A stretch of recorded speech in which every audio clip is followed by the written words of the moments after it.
जय श्री हरि विष्णु, राधे राधे। दोस्तों, आप सभी का मेरे चैनल में बहुत बहुत स्वागत है। आज हम आपके लिए फिर से धार्मिक पौराणिक कथा लेकर आए हैं कि भगवान अपने भक्तों का कैसे अभिमान दूर करते हैं। श्री कृष्ण भगवान द्वारका में रानी सत्यभामा के साथ सिंहासन पर विराजमान थे। निकट ही गरुण और सुदर्शन चक्र भी बैठे थे। तीनों के चेहरे पर दिव्य तेज झलक रहा था। बातों ही बातों में रानी सत्यभामा ने श्री कृष्ण से पूछा कि हे प्रभु, आपने त्रेता युग में राम के रूप में अवतार लिया था। सीता आपकी पत्नी थी, क्या वो मुझसे भी ज़्यादा सुंदर थी? द्वारकाधीश समझ गए कि सत्यभामा को अपने रूप का अभिमान हो गया है। तभी गरुड़ ने कहा कि भगवान, क्या दुनिया में मुझसे भी ज़्यादा तेज गति से कोई उड़ सकता है?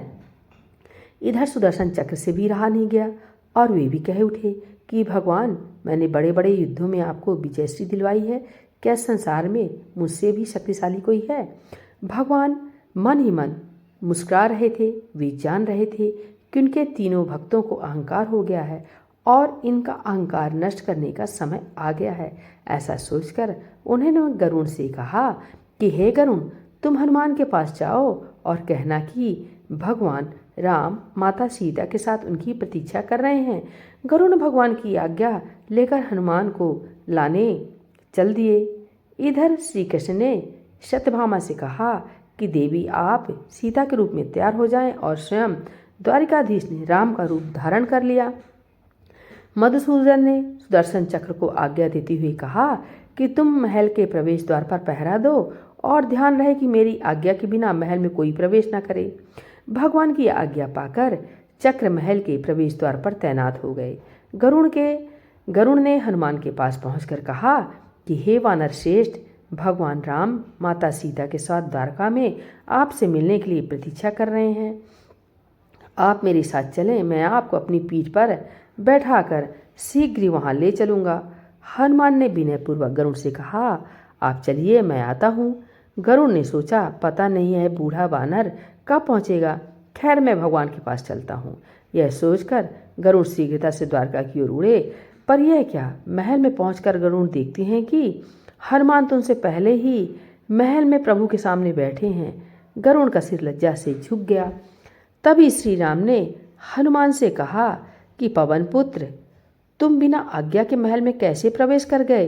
क्या तुम्हें किसी ने प्रवेश द्वार पर रोका नहीं?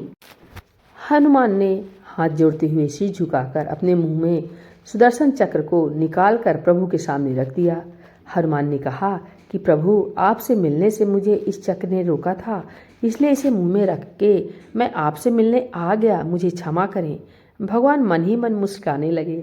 हनुमान ने हाथ जोड़ते हुए श्री राम से प्रश्न किया, हे प्रभु, आज आपने माता सीता के स्थान पर किस दासी को इतना सम्मान दे दिया कि वह आपके साथ सिंहासन पर विराजमान है?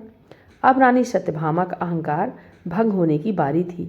उन्हें सुंदरता का अहंकार था जो पल भर में चूर हो गया। रानी सत्यभामा, सुदर्शन चक्र व गरुड़ जी तीनों का गर्व चूर चूर हो गया था। वे भगवान की लीला समझ रहे थे। तीनों की आंखों से आंसू बहने लगे और वे भगवान के चरणों में झुक गए। अद्भुत लीला है प्रभु की। अपने भक्तों के अहंकार को अपने भक्त द्वारा ही दूर किया उन्होंने। भगवान श्री कृष्ण की जय। हनुमान जी स्वामी की जय।